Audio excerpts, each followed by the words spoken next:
Dear students, today we are going to discuss about a గొప్ప love story, Romeo and Juliet. Love అంటే గుర్తొచ్చింది లక్ష్మి గారు. నిన్న సాంసరాడు కనిపించాడు. వాడెవడ్రా? ఇప్పుడు అలాగే ఉంటదలా. అప్పట్లో మీకోసం పోలేదు బ్లాక్ మనీ ఖర్చు పెట్టేవాడు. మర్చిపోయారేమో. వాడా? అవును, ఇప్పుడు వాడు ఏం చేస్తున్నాడు రా? బ్లాక్ టికెట్లు అమ్ముకుంటున్నాడు. ఏ అంటే ఏముంటది, మొత్తం లాగేశారు కదా, ఏమీ లేదు అక్కడ. ఆడికి అలాగే అవ్వాలేరా. అప్పట్లో నేను లవ్ చేయలేదని చచ్చిపోతానని బెదిరించేవాడు. ఇప్పుడు మిమ్మల్ని చప్పనందుకు ఫీల్ అవుతున్నాడు. ఆడా నువ్వా? ఇద్దరునండి. ఎరా బాబ్జీ ఏం చేస్తున్నారా? సినిమా పెడదామని. ఏం cinema? Hindi cinema. Hindi English మనకెందుకు గాని రజనీకాంత్ సినిమా పెట్టు. నిన్న పెట్టింది అదే భాష.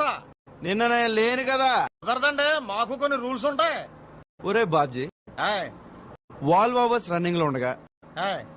అద్దం బదలు కొట్టేసుకుని నువ్వు బయటికి వెళ్ళిపోతావని ఎప్పుడు అనుకున్నావరా? అనుకున్నావా? భాష పెట్టాలి అంతే కదండి. పెట్టు. నువ్వు గుడ్ మార్నింగ్ చెప్పలేదేవరా? ఏంటి లక్ష్మి, మన మధ్యన కూడా గుడ్ మార్నింగ్ అయ్యి అవసరం? మన మధ్య అంటే అదే మనం ఫ్రెండ్స్ కదా. అదొకప్పుడు. ఇప్పుడు నేను లెక్చరర్ని. నువ్వు కాపీ కొట్టి పాస్ అయ్యో, మేము దొరికిపోయి ఫెయిల్ అయ్యాం. ఈ చెత్త స్టోరీలని చెప్పి క్లాస్ డిస్టర్బ్ చేయకు. అది కాదు వెంకలక్ష్మి. అందరిలో ఉన్నప్పుడు యావండి అని పిలవమని చెప్పానా? మరి ఎవరు లేనప్పుడు శేషం. చూసాం.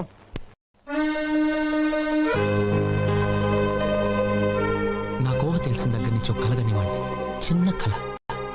నేను ఐఏఎస్ పాస్ అయ్యి వైజాగ్ కలెక్టర్ ఆఫీస్ లో కలెక్టర్ చైర్లో కూర్చొని చంద్రబాబు నాయుడు గారితో వీడియో కాన్ఫరెన్స్ లో ఉన్నప్పుడు మా నాన్న నా కోసం వచ్చి అటెండర్ నేను బిజీగా ఉన్నానని చెప్తే వరండాలో బెంచ్ మీద కూర్చొని వెయిట్ చేస్తూ కిటికీలో నుంచి నన్ను చూసి మురిసిపోతూ ఉంటే ఆ చూపులు నన్ను తడిమి ఎందుకో కిటికీ వైపు చూస్తే మా నాన్న కనిపిస్తాడు.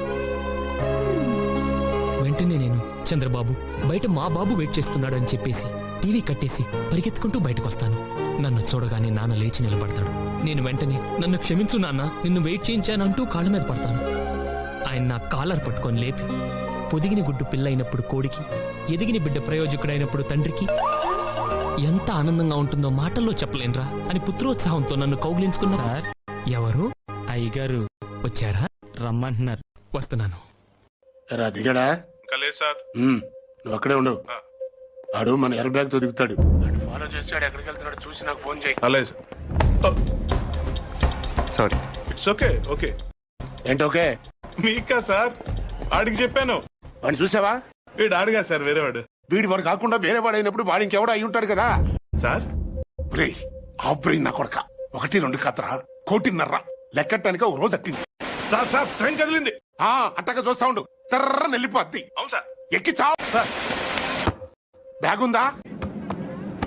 ఉంది సార్, కానీ డబ్బులు లేవు సార్. సార్, అది ఎవడో వెనకాల కూర్చున్నట్టున్నాను సార్. వెనక కూర్చుంటే మనం చూడలేం కదా సార్. నా కొడుకు డబ్బులు చెప్పేశారు సార్.